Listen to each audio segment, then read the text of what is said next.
Bueno, en días recientes ha habido una gran discusión en el interior de la coalición de gobierno sobre la unidad.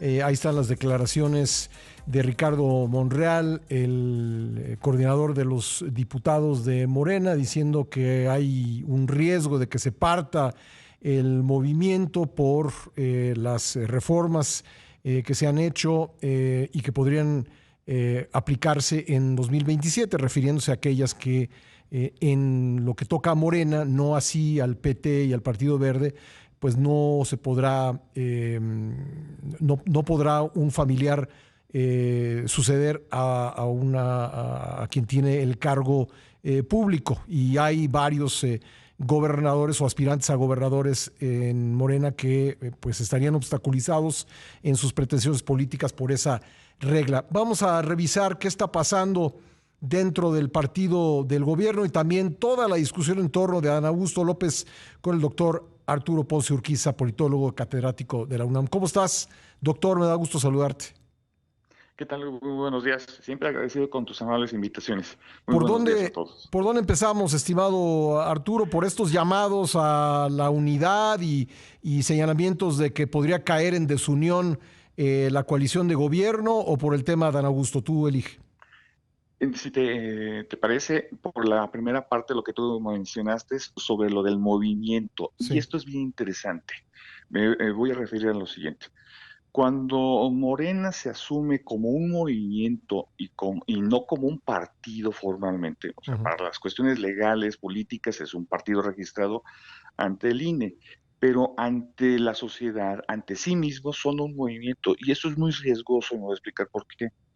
Porque en su perspectiva de sí mismos y ante la sociedad, no hay una condición ideológica unitaria, es decir, no hay un pensamiento único político como lo puede tener el PAN, como lo puede tener el PRI o Movimiento Ciudadano. No.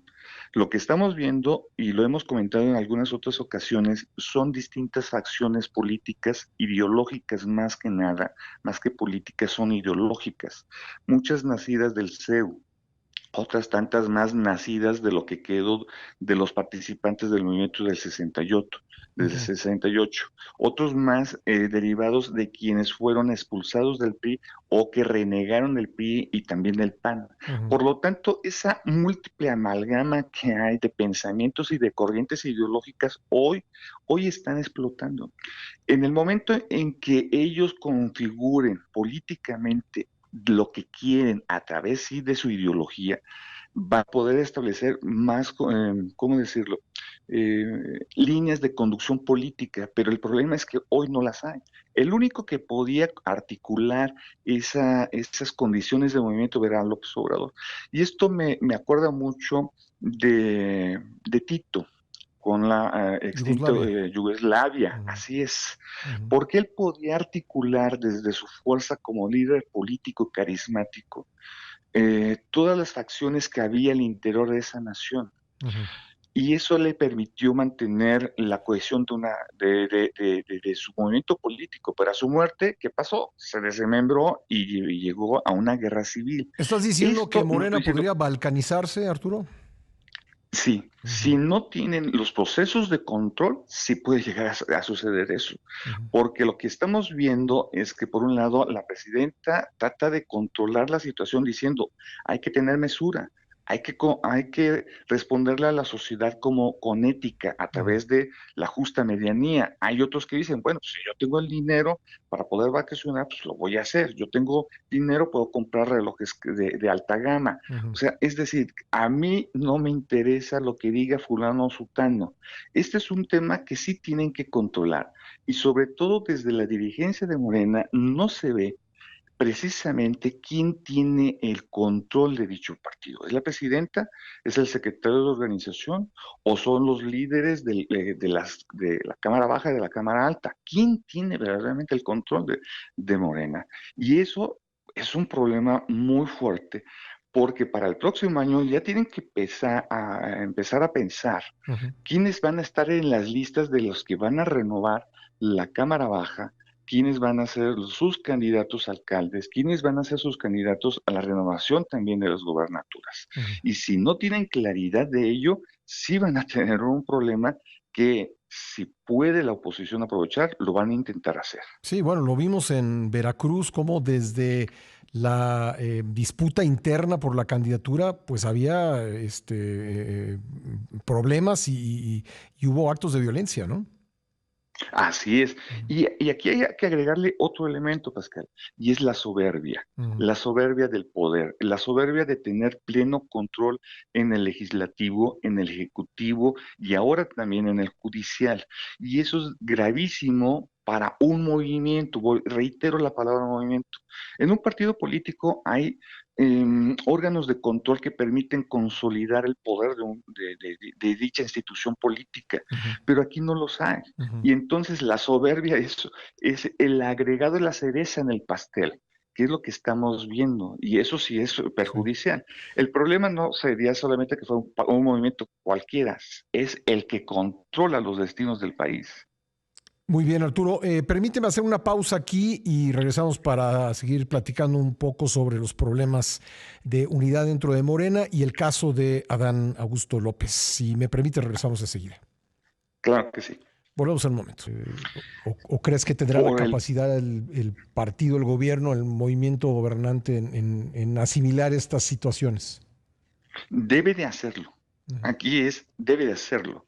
Porque si ellos consideran que son un movimiento que llegó para quedarse más de 40 años, 50 años, cuando menos en el ejercicio del poder ejecutivo, tienen que encontrar el punto de la conciliación de intereses. El Ujú. problema es dónde están los intereses que tiene cada uno de las piezas importantes de Morena, Ujú. los intereses de Monreal, los intereses de Dan Augusto, los propios intereses del hijo del expresidente, de cada uno de ellos.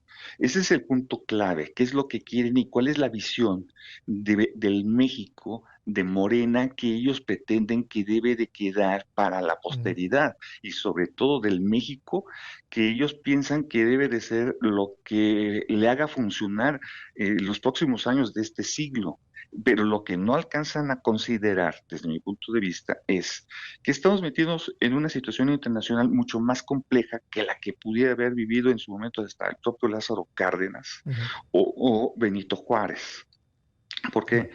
Porque en esa época no tuvieron a un Donald Trump, Ujú. no tuvieron a un Vladimir Putin o no tuvieron a un Xi Jinping, que están haciendo un juego muy interesante de la reconfiguración del sistema internacional Ujú. en donde no se estaba jugando lo que hoy como sociedad estamos viendo. Hoy sabemos que de acuerdo al proceso ideológico y económico de Donald Trump está imponiendo sanciones por la aplicación o no de aranceles. Estos elementos son muy importantes para un movimiento político que dice que mira por el interés de la nación. Me parece perfecto, pero aquí no es lo mismo el México del siglo XX, la primera mitad, o del siglo XIX a este México, en Ujú. donde estamos globalizados y los intereses nacionales son fundamentales, el proyecto de nación es fundamental para que pueda México Sí. salir adelante y se desarrolle como una potencia que debería de ser. Bueno, nos quedan 3 minutos y no quisiera dejar de preguntarte por el caso de Adán Augusto López. Ayer se vio muy retador el exgobernador de Tabasco, exsecretario de Gobernación y ex precandidato presidencial en la tribuna de la permanente. Va casi un mes de este escándalo. ¿Tú ves que va a permanecer en su cargo? Yo creo que sí es viable que pueda permanecer, porque tú lo has dicho bien, lleva un mes. En otras situaciones ya lo hubieran retirado. Ujú. Aquí se está viendo que tratan de mantener esa perspectiva de que él se mantenga no solamente en su puesto en la bancada, sino también como el líder. Y el hecho de que, a diferencia de los días pasados, en donde se le vio incluso en esta reunión importante de Morena, disminuido, ahora echado hacia adelante, tratando de confrontarse con sus adversarios políticos, eso está demostrando que sí tiene el poder todavía para poderlos enfrentar. El asunto es precisamente hasta dónde la oposición tendría las capacidades para poder demostrar sus dichos. Ujú. El problema es que la oposición no tiene la plena capacidad y si lo quiere llevar por los cauces legales ante la propia fiscalía, pues no va a poder porque ¿cómo demuestran con toda fehaciencia que las personas que estuvieron en el entorno del entonces gobernador de Tabasco sí eran corresponsables? Lo que tiene que seguir funcionando es cómo va a derivar las acusaciones en contra del ex secretario de Seguridad de Tabasco y eso va a llevar Ujú. precisamente a entender si tuvo o no responsabilidad. El asunto es que hasta que eso se resuelva, Adán Augusto tiene, digamos, un colchón de seguridad de tiempo muy importante a su favor. ¿Ese colchón es marca Palenque? Muy seguramente sí, muy Ujú. seguramente sí, y por eso confía en ello. Y ayer lo citó. Ayer lo citó diciendo, Que era el miren mejor quién me presidente de la era apoya. moderna, ¿no? Así es, Ujú. lo cita, sabiendo que él tiene la plena confianza de quien lo ayudó a estar en donde está. Eso es un valor interesante en política, las lealtades. Ujú. Vamos a ver cómo siguen funcionando esas lealtades en los próximos meses. Pues sí, y nada más ya como un apunte final, pues mientras no sea detenido Hernán Bermúdez, pues una parte importante de la historia no se va a conocer, lo que tú hablabas, justamente las pruebas de la vinculación de Adán Augusto López con él, si él estaba perfectamente enterado de los antecedentes de su colaborador o como ha querido decir, la idea que ha querido vender es que él ni se enteró a pesar de que era el gobernador del estado. Pues Arturo, te agradezco mucho que nos hayas podido acompañar de nuevo en la primera emisión. No, pues siempre agradecido con tu amable invitación y aquí estamos cuando ustedes lo necesiten. Muy Que amable. tengan muy buen día. Igualmente, gracias, el Hasta luego. doctor Arturo Ponce Urquiza, politólogo, catedrático de la UNAM.